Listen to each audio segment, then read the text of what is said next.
Alhamdulillah Rabbil Alamin. Alhamdulillah syukurillah menikmatillah wa la haula wa la quwwata illa billah. Asyhadu an la ilaha illallah wahdahu la syarikalah wa asyhadu anna Muhammadan abduhu wa rasuluh.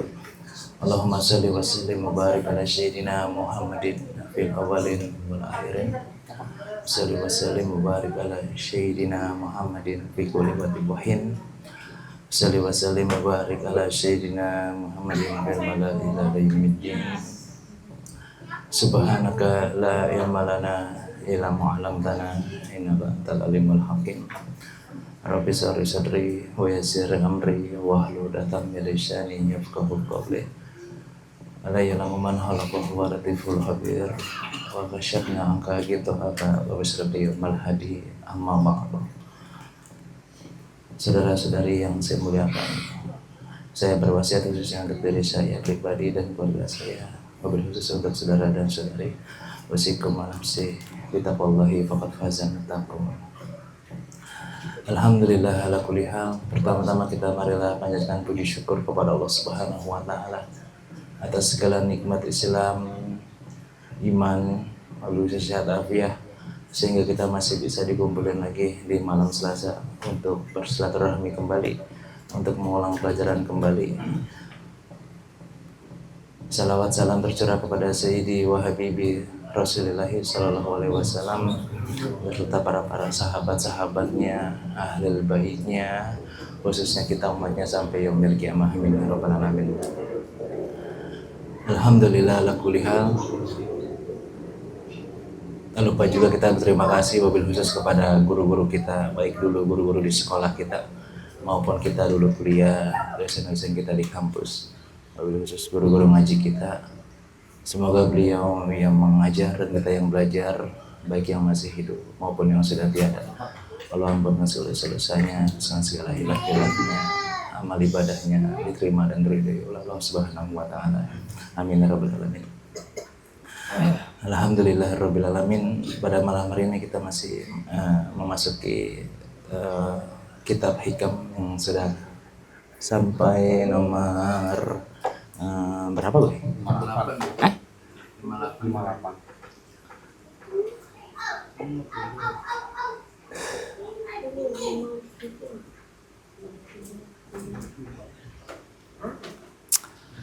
58. Ya.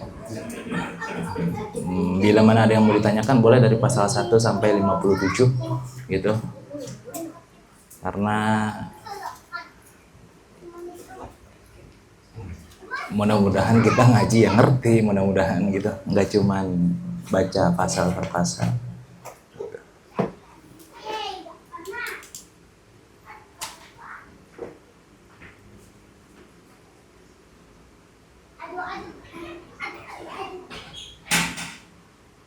Gak ada, nggak ada, kita lanjut. As-samaniyah wal khamsun minal hikamil atahiyah. Qala al-imam al-alama al-aribila Syekh Ahmad ibn Athaillah Iskandari rahimahullahu ta'ala wa nafa'ana bih wa bi barakati wa bi ulumi wa ghafaru lahu li masyaikihi wa li masyaikihina. Faqala Syekh min alamati mautil qalbi adamul huzni ala mafatika minal muwafiqati.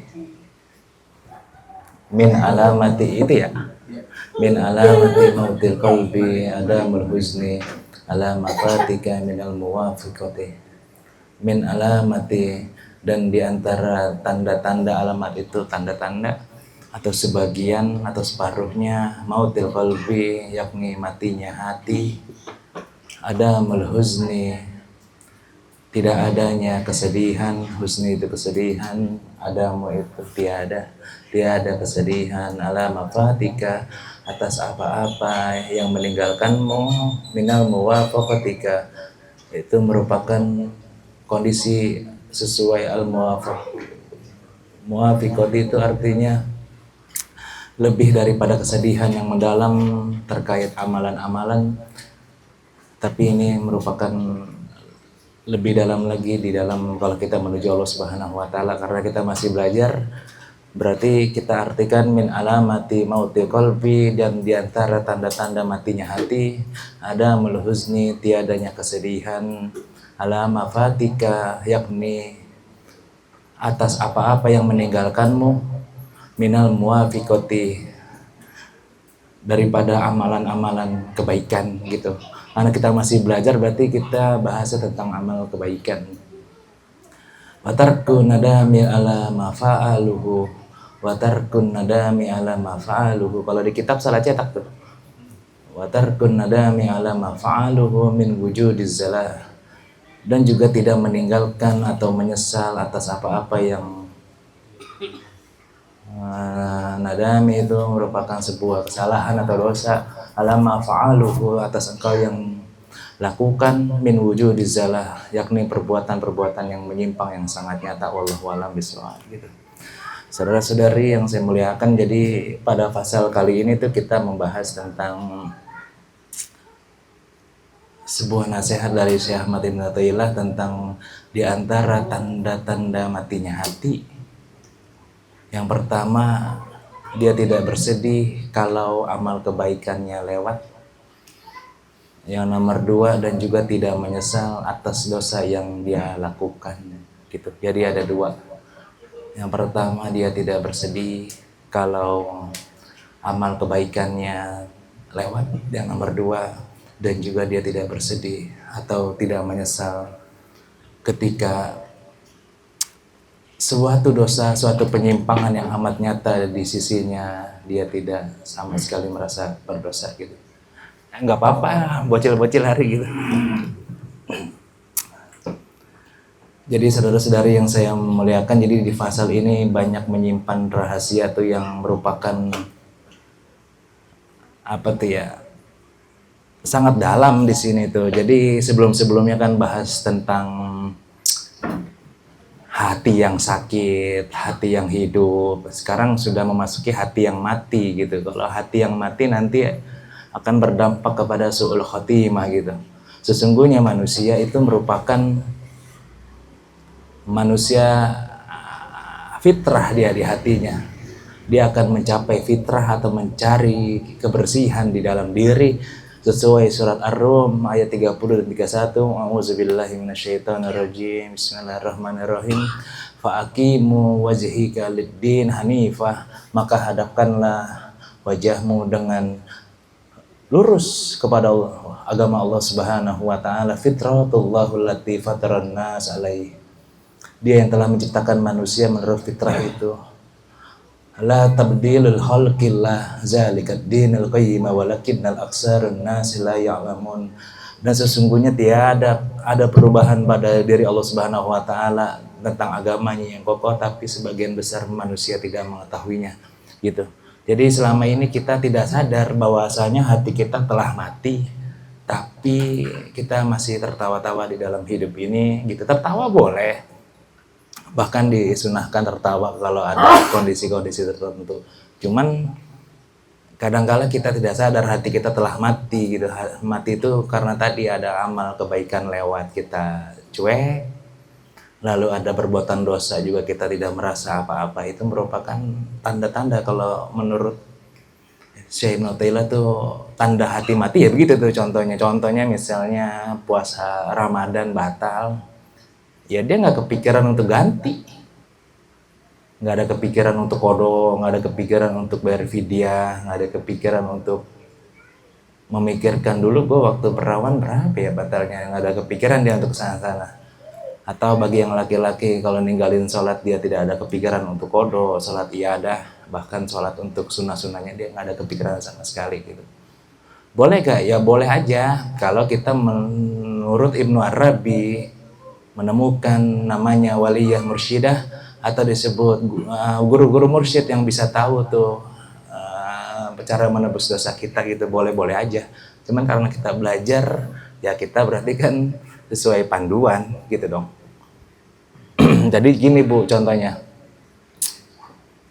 saya lupa tuh jumlah sholat yang saya tinggalkan waktu perawan berapa, terus puasa juga saya lupa berapa, terus saya juga lupa tuh Saya mandi wajibnya bener apa enggak juga, lupa tuh berapa tuh misalnya. Nanti kalau ketemu guru mursyid, jawabannya pasti beda sama panduan-panduan umum. Panduan umum tuh kayak gini, ya engkau mesti mengingat kalau panduan umum. Baliknya wanita tuh 9 tahun. Sekarang umurnya 40, berarti 40 kurang 9 berapa tuh? 31 tahun, berarti engkau harus menebus tuh semua-muanya kalau engkau menurut panduan. Puasanya juga, kalau lewat tadi 1 tahun kan dia harus diruntut lagi selama 2 tahun. Lalu juga nanti ada bagian-bagian mandi wajibnya. Nanti kalau ketemu misalnya ketemu guru mursyid yang sedang bimbing dia, bisa aja dikatakan tobatlah engkau, bisa gitu doang. Cuman kan harus benar-benar taubat. Kalau kita tanpa kan mengganti yang itu, Bu. iya tanpa mengganti gitu. Karena kan Allah kan ada 2 nama, di satu sisi maaf-maaf, satu sisi maaf penyiksa gitu. Kalau benar-benar tulus ya ketemu, kita kan susah nemu di mana gitu. Itu yang jadi pertanyaan besar gitu. Kurang lebih begitu tentang syarahnya, nanti akan dijelaskan sedikit tentang kenapa kita bisa mati hatinya. Ya karena ada something yang menghinggapi di diri kita gitu. Ini jangan kaku-kaku amat, santai lah gitu.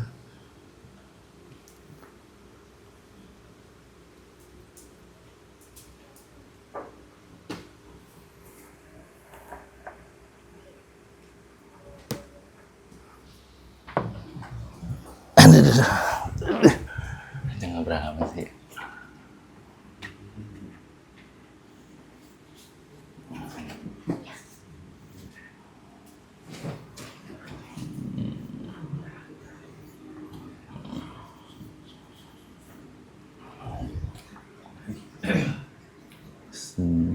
Berapa Pak? 26 Pak.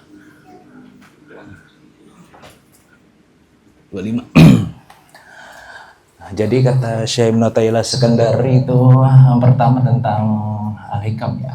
Hikam 58. Hati yang mati, hati yang mati gitu. Hati yang mati itu kalau di dunia kalau dia masih hidup, maksudnya ini kalau masih hidup, dia ini namanya bangkai yang berjalan ini kalau dia masih hidup.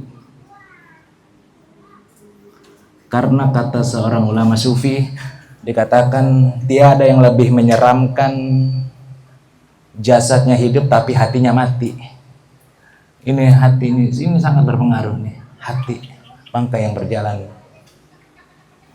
Kalau dia sudah di akhirat atau sebutannya meninggal atau mati, dia bakal suul khotimah nih gitu, karena tidak mungkin orang yang hatinya mati selamat di akhirat, nggak mungkin gitu. Suul khotimah yang akan dekat kepada api neraka, ini nih yang lebih serem lagi gitu. Itu yang pertama tentang hati yang mati. Kata Ibnu Taimiyah Sekandari, ada ciri-cirinya dia, tanda hati mati. Ada tandanya dia, tanda hati yang mati. Gitu. Yang pertama dikatakan ada namanya hubud dunia, cinta dunia. Ada cinta dunia. Itu yang pertama tuh, pasti hatinya mati dia. Nah disinilah karena belajar kita akan menjelaskan yang pertama tentang cinta dulu. Cinta itu ada 3 dia yang komponennya melengkapi maka disebut cinta. Yang pertama soal perasaan, yang nomor 2 soal pikiran, yang nomor 3 soal perbuatan. Ini yang disebut cinta. Ada perasaan, ada pikiran dan perbuatan.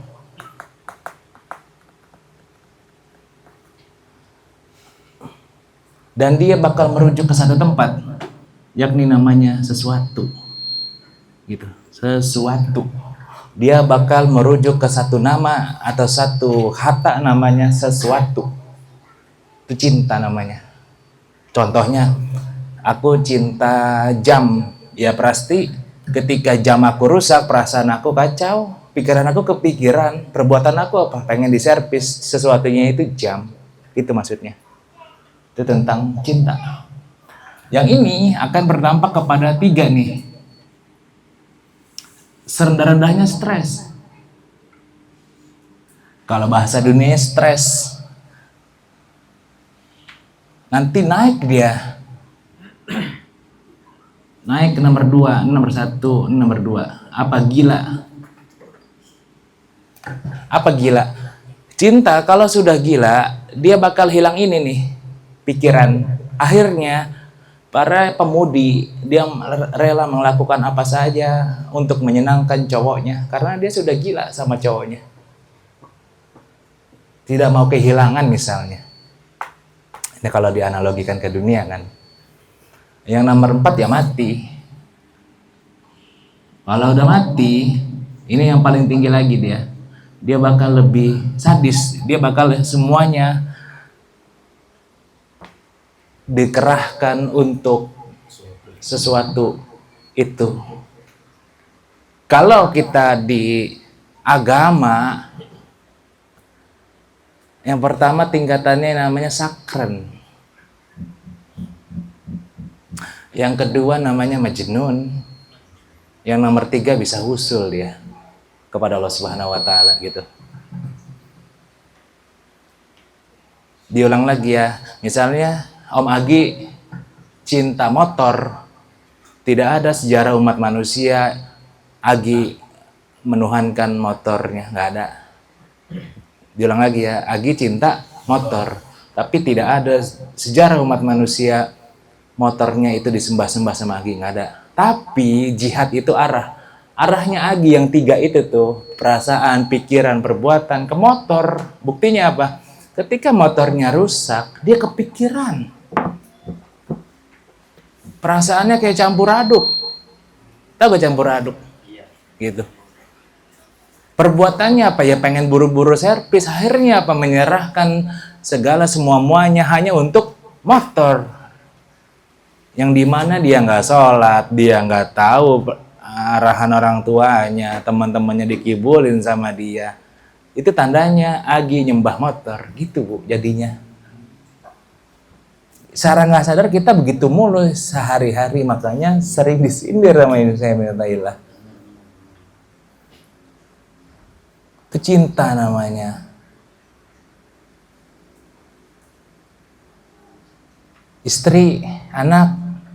Nggak ada sejarah umat manusia seorang laki-laki menuhankan istri dan anak, nggak ada.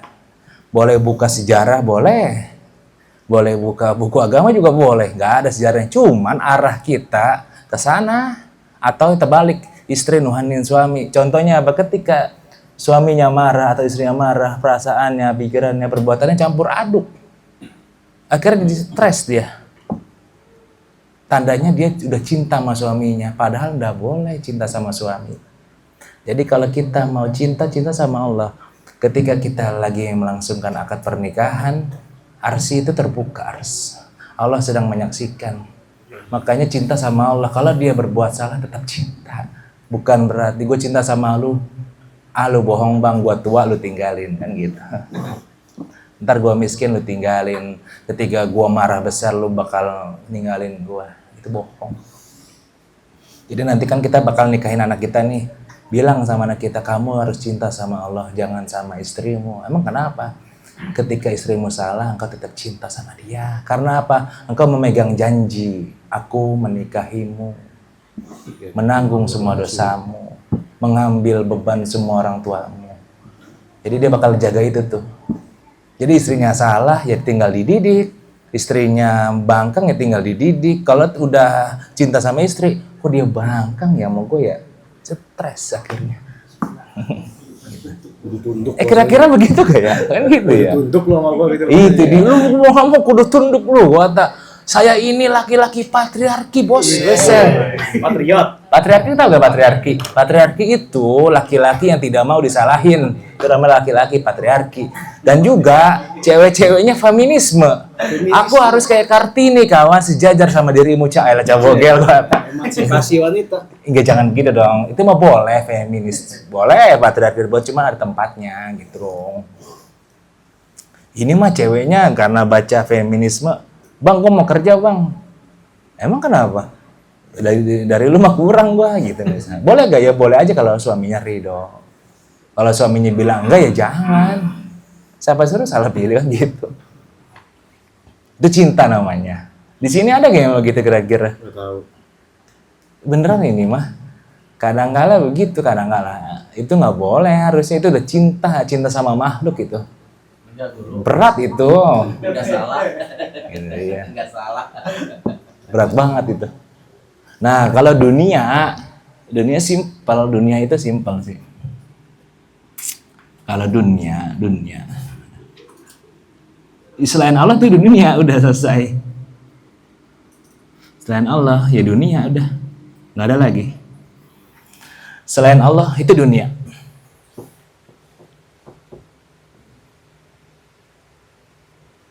Ilmu dunia.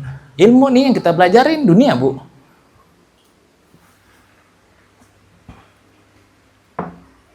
Ada sarjana ekonomi, pinter, tapi hidupnya miskin.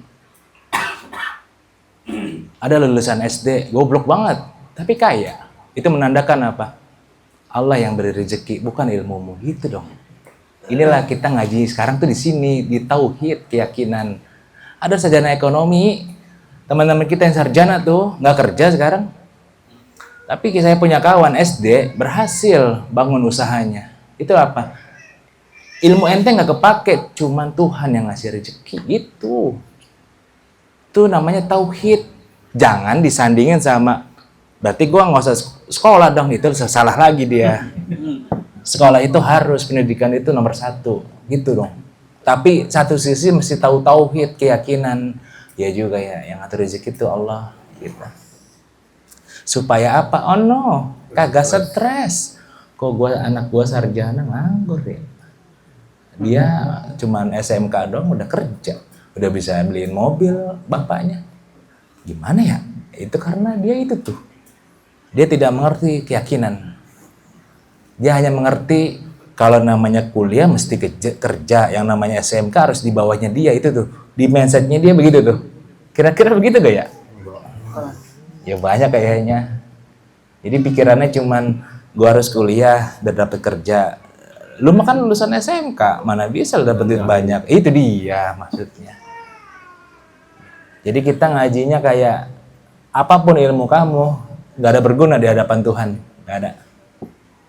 Tapi kalau engkau taat, engkau takwa kepada Allah Subhanahu Wa Taala, insya Allah Allah bukain semuanya. Itu pasti, udah gitu doang dah. Jadi diinget-inget Bu, ketika anaknya nanti suatu saat buntu ngelamar kerjaan, gak dapet jodoh, atau lagi goyang di kerjaannya, cuman satu yang diingat, tobat, sholat yang benar, tobat. Itu apa yang diingetin, akhirat dulu, tobat, sholat udah gitu.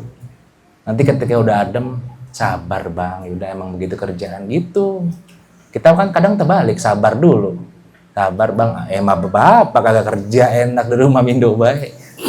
Misalnya itu dulu maksudnya. Mindo.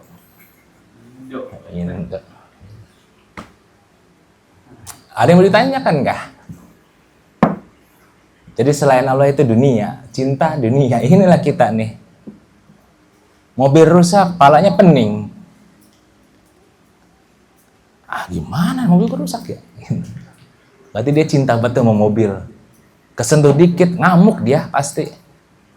Kira-kira begitu kan? HP nih jatuh sama anaknya udah.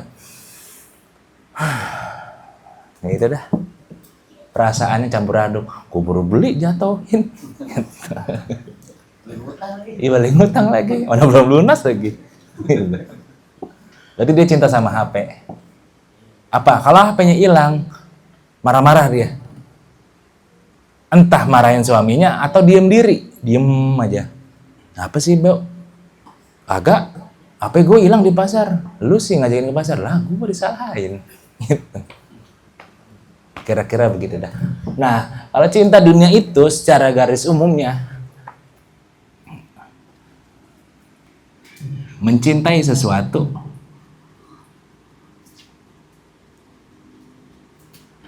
yang mencelakakan engkau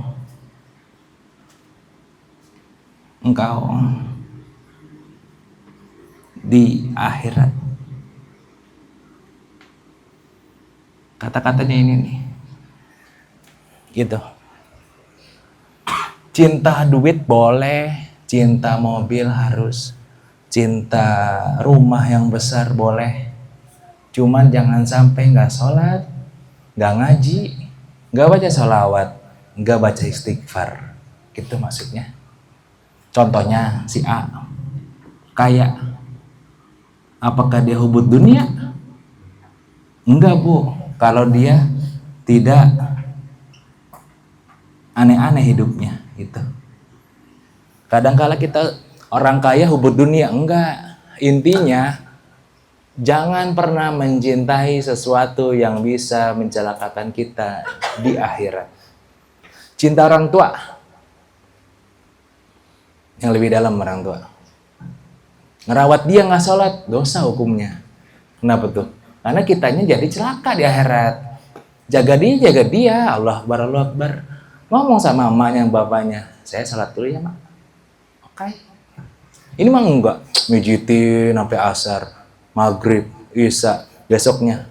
Kayaknya lu dari dalam di kamar mulu. Bakti gue sama orang tua, elah gue demen emang. Itu salah dia. Salah.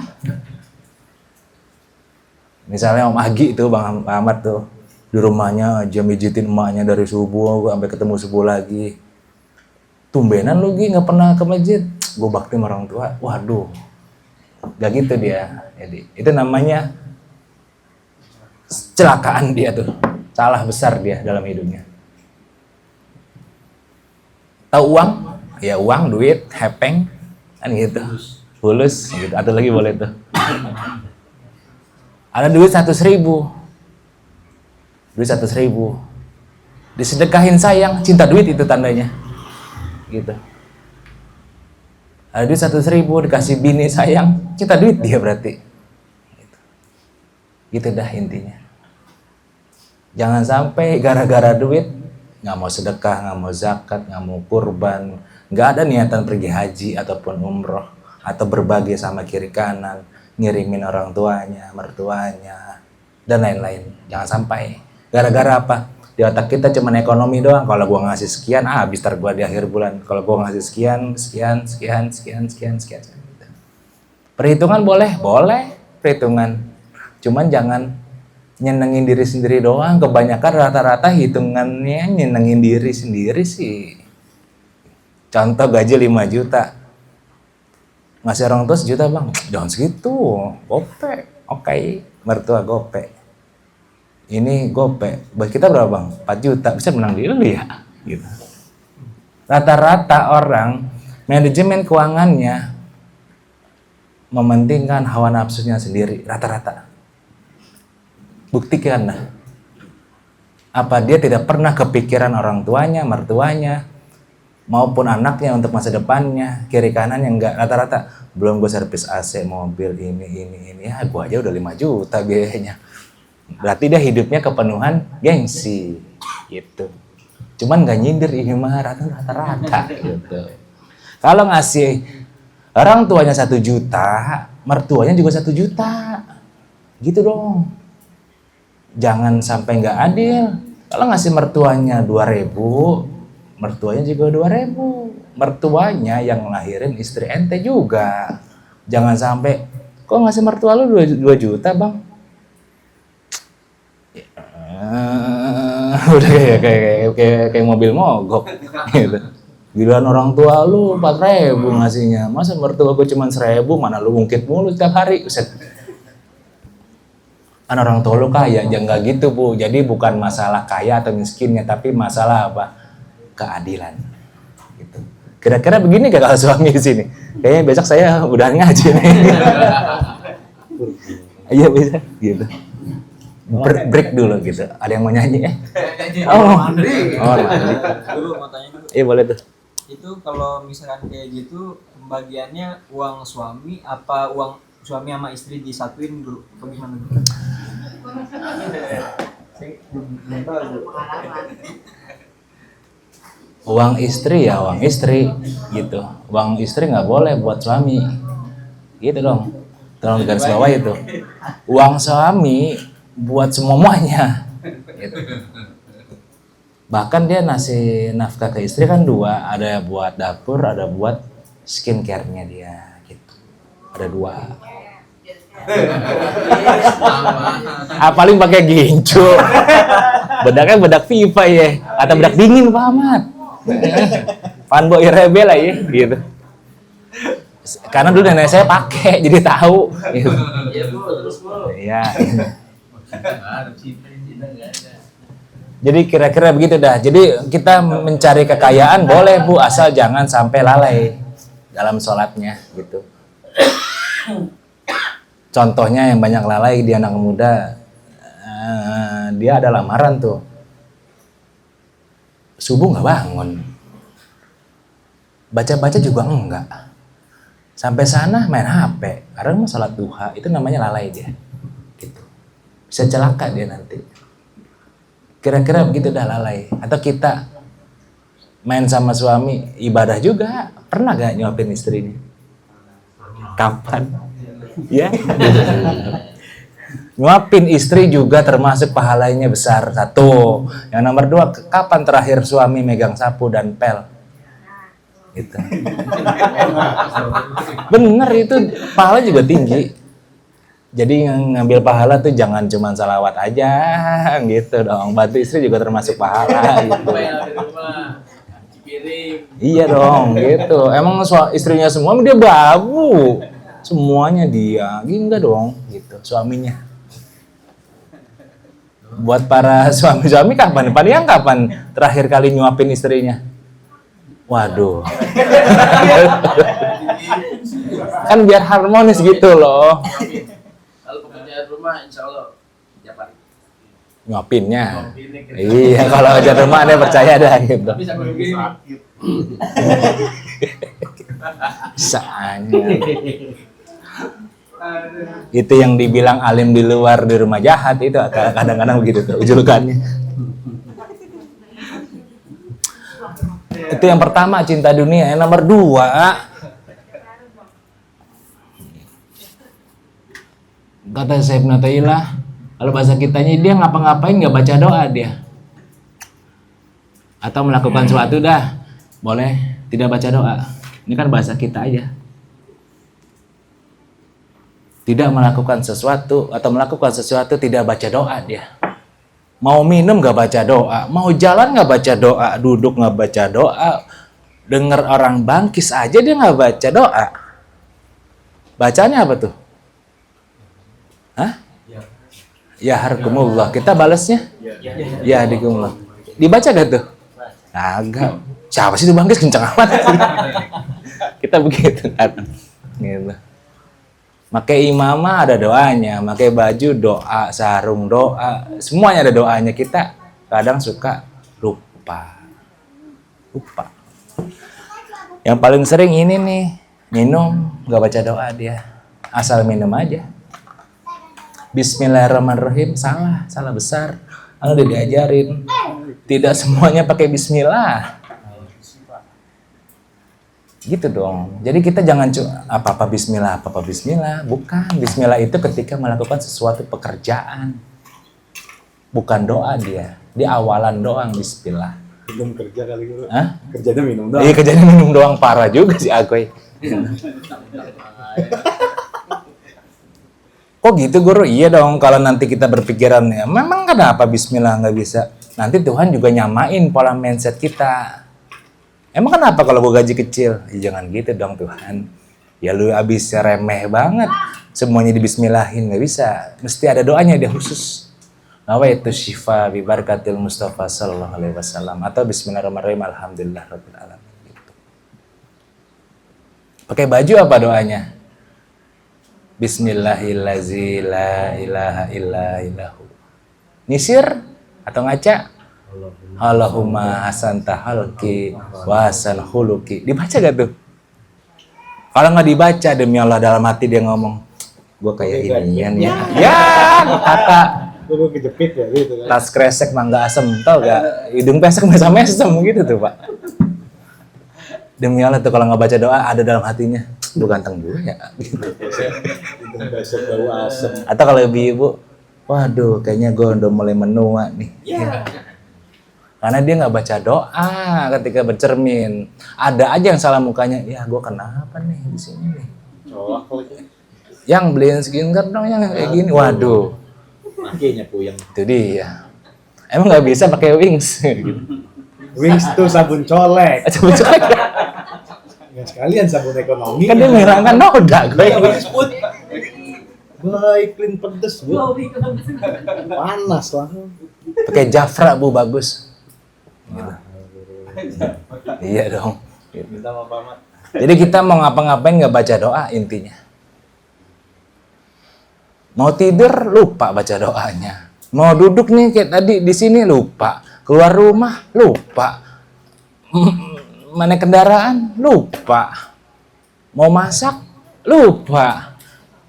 Mau ke pasar juga lupa dia baca. Mau ngajarin bocah belajar juga lupa dia baca. Gitu. Lupa semuanya. Ingatnya kalau apa? Hal-hal khusyuk doang ingatnya. Tahlilan diinget tuh. Hal khusyuk kan gue. Gitu. Kira-kira begitu dah, ini yang sering disindir Syekh Ibnu Taimiyah. Melakukan sesuatu tidak baca doa. Lantas beliau juga ngasih tahu supaya hati kita bisa hidup. Ada 3 caranya. Agar hati jadi hidup. Ini cuma 2 doang dia. Menjadi hidup.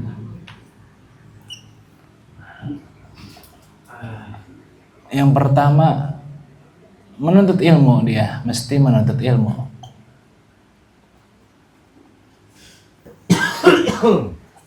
Jadi menuntut ilmu tuh suka nggak suka, mau nggak mau, paham nggak paham, ngantuk ataupun melek, dia bakal dijaga oleh Allah Subhanahu Wa Taala sampai dia pulang lagi,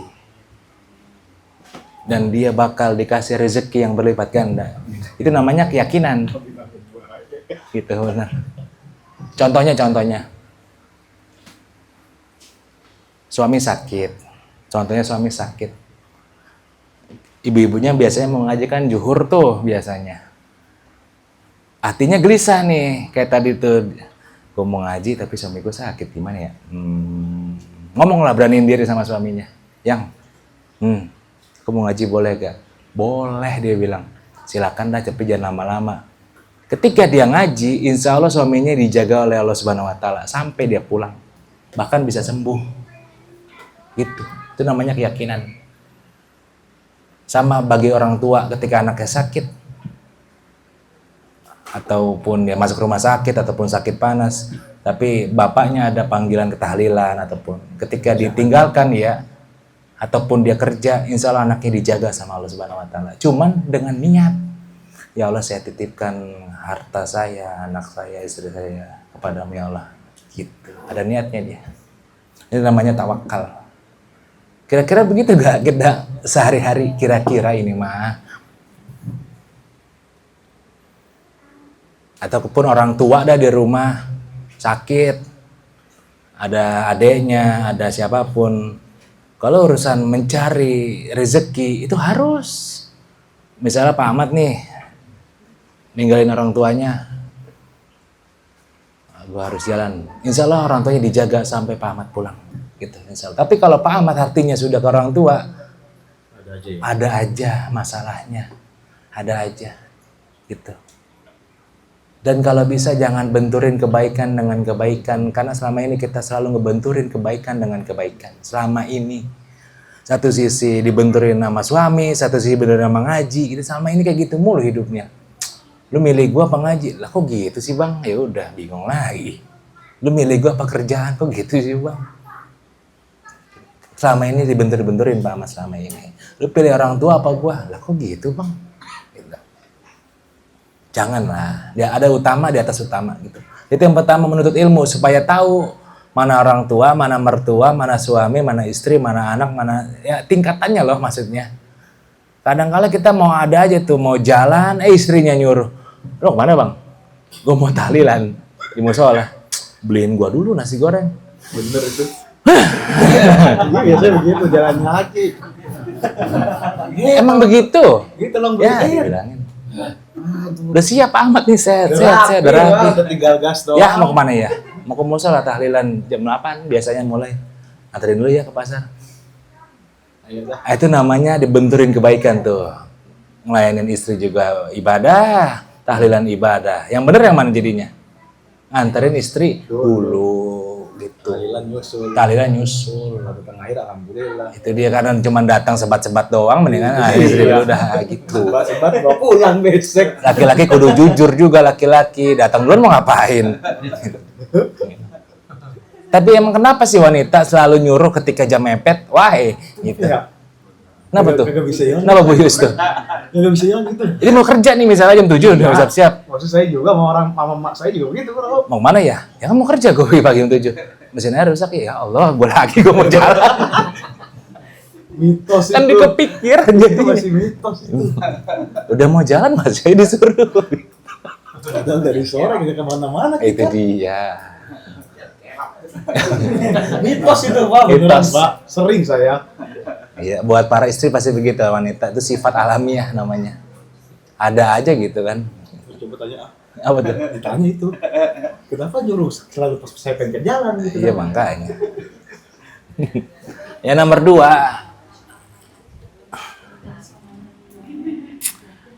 Bekerja, baca doa gitu. Berarti kan kalau ini mau ngapa-ngapain baca doa dia. Supaya hati kita hidup. Dan kalau bisa tadi Pak dicari tahu doa-doa dari Nabi, dari hadis-hadis. Jadi itu doa-doa tuh beda-beda. Beda-beda. Doa minum apa, doa makan apa. Contoh doa makan nggak ada hubungannya. Allahumma barik lana fima razaqtana. Hubungannya sama at'am apaan makan? Nggak ada. Gitu. Tolong cari tahu. Mau nyuci juga ada doanya untuk menghilangkan najis. Ada doanya dia itu. Ngerebus nasi, ada doanya. Baca Bismillahirrahmanirrahim 21 kali supaya anaknya jadi pintar. Ada doanya semuanya. Ada doanya. Gitu. Kok gue baru tahu ya jangan salahin saya dong. Gitu. Salahin Om Agi. Jadi intinya bekerjalah dengan membaca doa. Yang nomor 3, dia mesti berkawan dia dengan orang soleh atau kekasihnya. Mesti berkawan dia dengan orang soleh. Orang soleh di sini maksud wali Allah Subhanahu Wa Taala. Mesti punya teman wali Tuhan dia. Secara instannya tuh. Saya pribadi saya punya guru saya sendiri. Saya pribadi, gitu. Sebab apa? Sebab ada ciri-cirinya dia. Orang yang soleh di sini maksudnya wali Allah nih. Ada cirinya dia, cirinya. Ciri zahirnya. Yang pertama alimun abid. Dia alim dan ibadah. Dan ini jangan dipisah-pisah Pak, tapi mesti digandeng. Dia alim dan ibadah, alim dan ibadah. Apa maksudnya? Kalau udah alim dia ngelakuin itu. Nggak jarkoni jadinya. Contohnya, gua mah udah tinggi bang, jadi nggak sholat. Ya bohong dia, walaupun ilmunya iya ini bener ya, cuman kok dia nggak sholat ya? Karena dia kehilangan itu ibadahnya. Makanya nanti kalau ente ketemu ada yang mengaku wali, tapi nggak ibadah, dia bukan wali, tapi wali syaitan. Alim dan ibadah. Yang nomor 2 pemurah dia. Jadi orangnya baik. Yang nomor 3 Ghafurur Rahim, pemaaf. Pemurah dan pemaaf, dan ini langka di zaman ini, pemurah dan pemaaf. Yang nomor 4, tidak mengekali satu dosa.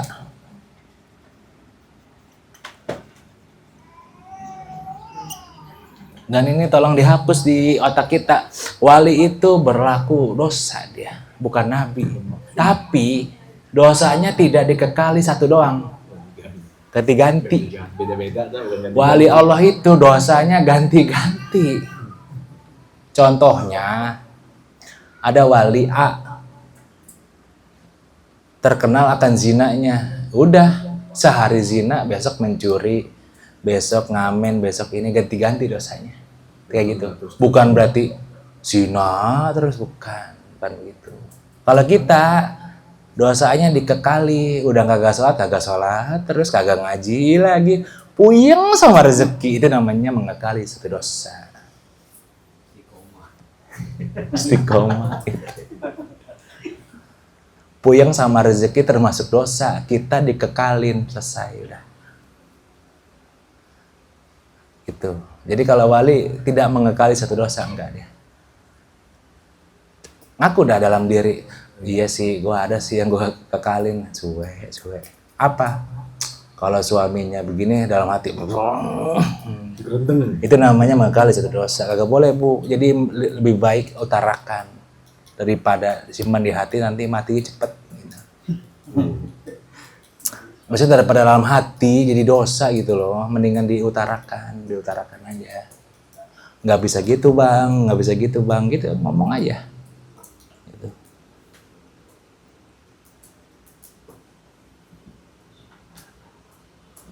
Yang nomor 5, sedikit bicara.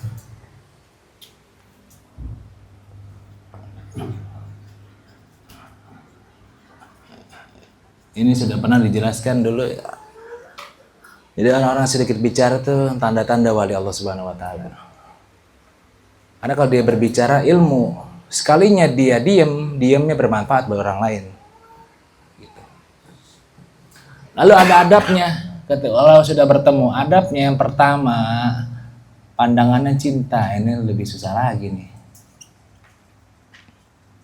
Pandangannya cinta. Yang nomor 2, tidak boleh ada amr, namanya tidak boleh kritik. Lalu ada husnuzon. Tuh, susah memang. Susah. Contohnya Om Agi pernah ketemu waliyun min auliyaillah. Pakai kaos dia. Kaos biasa, kaos oblong. Om Agi ngatiin aja tuh. Tapi ketika ke majelis besar pakai gamis, rapi banget. Nah lu, itu tadinya nggak boleh kritik apapun yang dia perbuat. Berarti pandangannya tetap sama, Bro. Tetap sama. Ketika dia pakai kaos sama gamis. Yo, gitu kurang lebih. Kalau kita kan kadang dalam hati, lu di majelis pakai gamis kok, di luar pakai kaos ya, itu kadang masih begitu tuh, ada kritik di hati. Itu nggak boleh tuh, gitu.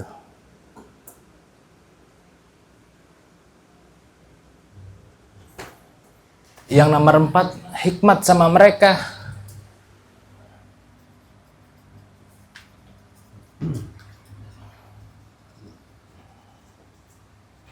Yang nomor 5 terakhir, doakan.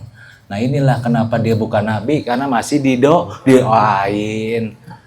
Siapapun gurunya, siapapun kiainya, masih dapat Allahumma gfirlahu. Tandanya apa? Dia juga manusia, cuman bedanya dia belajar, akhirnya jadi pintar, jadi alim. Gitu. Kita tidak boleh mendewakan dia, berterima kasih boleh. Gitu. Yang hikmat pada mereka, seandainya kita nggak bantuin mereka, serendah-rendahnya jangan nyusahin. Ini kagak ada Habib besar kesini, kalau cabe Pak Ahmad, kalau bisa lewat sini, buset dah. Iya emang udah susah kamu sih mah, udah kagak cinta nyusahin. Itu kayak gitu jangan dah gitu maksudnya. Atau kita yang di YouTube tuh nggak kenal kiai-kiainya, udah kagak kenal ngatain, ampun dah. Jangan kalau bisa, jangan. Makanya bahaya nonton YouTube begitu tuh. Kok dia ngomong gini, Gi? Jadi berabe kan semuanya, jadi liar gitu. Udah nggak ada ilmunya ngeritik, berat juga itu. Masa Gus Bagi ini, Ustadz Gus Bagi kritik sama dia, sama orang yang subuhnya jarang bangun, gila gak tuh guys? Gitu. Jadi segini dulu Bu pelajarannya. Intinya hati-hatilah kita mencintai sesuatu yang mencelakakan kita di akhirat apapun bentuknya. Sesuatu itu berupa anak, istri, harta, jabatan, pangkat, teman-teman, termasuk diri sendiri. Termasuk diri sendiri. Kok diri sendiri guru? Iya. Waktu engkau kondangan gara-gara tidak mau menghapus make up, engkau nggak sholat. Tandanya engkau menuhankan diri sendiri. Padahal sekarang ada yang apa tuh bisa ngapus kan yang waterproof kan hiasan. Kadang-kala kita nggak sadar, kadang-kala terutama buat ibu-ibu bapak-bapak mungkin tanggung kalau dihapus. Dia melalaikan waktu johor, akhirnya nggak sholat. Anaknya kasihan nanti dipajang-pajang nggak sholat. Gitu. Karena mahal goy MUA-nya. Muak. Iya Itu MUA-nya. kan Muak dong apa? muak. Oh muak. Muak. Apa ya? What is muak? Itu. Muak itu apaan? Belut. Oh belut. Tapi ada telinga. Menga. Pernah dengar gak menga? Atau gegok. Kamu ya? Jadi lindo. Kok beda hewan dah? Situ mancing-mancing sih keluar semua nih jadinya. Oh gitu. Beda hewan. Guru, pertanyaan guru. Kalau kita ketemu wali-wali Allah itu, kita minta doa sama mereka itu termasuk usul adat nggak guru? Enggak sih, makanya kan didoakan. Enggak juga. Tapi walinya mana dulu? Iya wali-wali apa dulu? Kalau wali-walinya Kalau wali yang janda belum minta doa bahaya, Pak. iya, kalau wali-walinya majdub jangan, karena kenyataan nanti. Saya kisah ada Alkisah, saya punya abang namanya Umar Mokhtar. Beliau punya kawan bisnis namanya Haji Firman. Tinggalnya di Parakan, daerah Parakan ya intinya. Ketika itu kumpul-kumpul lah di masjid, namanya Masjid Al-Ikhlas tuh di Sarakan. Pengen kedatangin Wan Sehan. Kenal ya Wan Sehan ya? Wan Sehan kenal. Datanglah malam minggu, cus ke daerah sini nih. Mana Bogor, Istana Bahar. Ketemu Wan Sehan, digambarin ikan sama Wan Sehan. Seret, ikan. Kata Wan Sehan, nanti pulang kan kau dekat laut tuh. Teluk Naga sana, Parakan kan Teluk Naga sana. Lemparin ke kali. Dilemparin sama ustadznya, ada namanya Ustadz Mukhlis. Hidup. Dari kertas hidup. Ikannya. Kalau dibilangin ngomong ustadz, abang saya sama Haji Firman. Dan nggak lama, seminggu kemudian naik dia. Borongan ikan. Iya, borongannya banyak. Gak putus katanya. Gak putus-putus sampai sekarang bisa bangun musola lagi di kampungnya gitu. Adeknya ngendus, adeknya ngendus. Saya nggak kenal nama adeknya. Kalau bisa kaya bang gitu. Maksudnya mohon maaf bisa lancar. Saya dulu datang ke sini.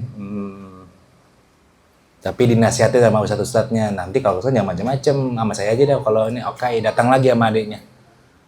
Alkisah nggak bisa tuh wansihannya, cuman pengawal pribadinya bilang nanti insya Allah bapak mau ke sana. Didatengin lah tokonya, cuman diinjak-injak doang. Mobilnya ya. Iya, Mobil baknya dulu. mobil ya? baknya. Aku lagi, nah lu, gitu. Itu namanya wali majdub. Kadang suka aneh-aneh wali majdub. Takutnya kita nanti digambar kadal gimana? Gue kadal gue ya, gitu. Apa gue keragunan ini? Takutnya, gitu. Banyak bu kalau Alkisah lagi boleh. Saya punya guru, tinggal di Kebon Jeruk, gitu. Alkisah saya jadi jalan sama Agoy, naik motor, mau ratiban di Haji Ridwan. Haji Ridwan kenangan ya, mulang. Di Beceng, ngomongin dia mulu gara-gara dia ini. Saya lagi. Motor saya mati total tuh. Guru yang mancing-mancing. Mati motornya dia, blok. mati total. Ya udah saya minggir, lu sih gue kata lu apa? Nama dia Sakra yang sebut-sebut. Ya, kan saya nggak tahu. Pak, nyata Pak. Nyata. Mati. Mohon maaf, minta maaf, hidup Jadi, lagi. minta maaf langsung. Ya, iya, maafin dulu. Gimana Nah, itu? Dan semenjak itu saya nggak pernah mau nyebut nama Itu dia, makanya sekarang saya nyebutnya di kelapa. wilayah doang. Yoi gitu. Dan itu nyata. Semenjak Nyata. itu tuh. Itu gimana kalau gitu tuh? Bingung emang. Kagak ada yang nyala, nggak ada yang starter nyala sendiri. Kagak nyala di starter. Itu dia. Cuman dia katanya berani nih mau jita kepalanya. Saya demen emang kalau begitu. Kagak bro. Kagak. Saya bilang sama dia, orang tua masih takut gue. Gini gede. Dia udah tua, masa takut ya. Alkisah nomor 2. Cuman ini mah buat yang mana gue ya? Banyak ya? Kejadian-kejadian ini. Atau saya pribadi, saya pernah sama beliau. Yang mana ya? Lalu suruh wudhu.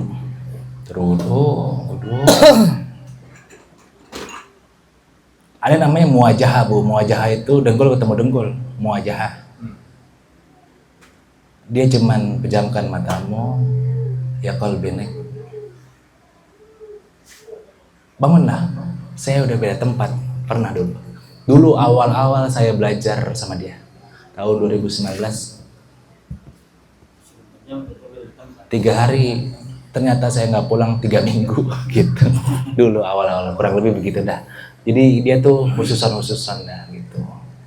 Dan itu gurunya Haji juga tuh, karena dia mungkin nanti bakal lawan MMA kali. Kagak lah bro. Kagak berani. Ada yang di Cawang sekali lagi, yang di Cawang. Ini sekali lagi dah, yang di Cawang mungkin bisa ketemu ibu-ibu juga, cuman kayaknya susah juga ya. Alkisah saya mau Om Agi, sama Mas Haji Handri, sama Om Sadun tuh. Atau lagi siapa saya lupa ya, dari mana tuh? Ya lupa saya tuh. Mainlah ke Cawang. Main ke Cawang. Ada Pak. Suruh masuk. Ngobrol-ngobrol biasa. Tiba-tiba ada bunyi di atas. Di internet. Di internetnya kayak duk. Suara kucing tuh. Bentar ya. Dia ngeluarin nasi goreng 5 biji. Masih Kapan masaknya? Masih anget lagi. Kapan masaknya itu nasi goreng? Itu beneran Pak. Mana ada telur ininya lagi mata sapi. Piringnya piring mewah yang kaca. Kenyang lagi. Mana kenyang? Itu gimana? Kapan masaknya dia? Itu beneran itu. Itu beneran nyata itu. Nyata. Lapar kan? Iya lapar. Tahu aja dia emang. Gitu. Gak lama dia masuk lagi. Rokok. Ambil rokok. Mana rokoknya? Mohon maaf. Saya kan Surya. Om Sadun Marlboro. Ajari ini. Kok dia tahu tuh dari mana nih? Itulah uniknya wali-wali Tuhan gitu. Pak Ahmad udah ketemu Bu. Insya Allah ketemu. Dia dibilang orang tarekat dia. Pasukan pondok cabe. Pasukan tarekat gitu yang suka lo.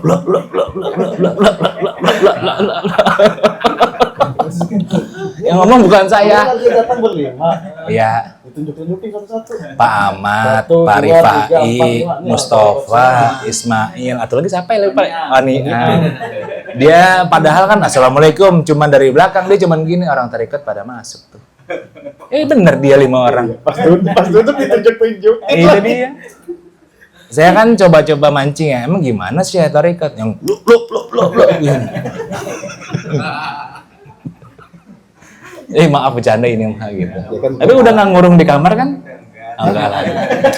Dulu ada ajaran zikir di kamar dapat duit 2 miliar. Lah enak itu. Makanya saya bingung juga itu. Ada guru. Siapa itu Bang? Ya ini dia kan ya. Astagfirullahaladzim. Jangan berlanjut. Enggak, nih gimana caranya? Ya bisa kali ini kalau setanah dijual. Bisa dikubur sama mie lu. Orang lebih begitu ala pemingkum walau misab sallallahu ala Muhammad sallallahu alaihi wasallam sallallahu ala Muhammad ya Rabbi.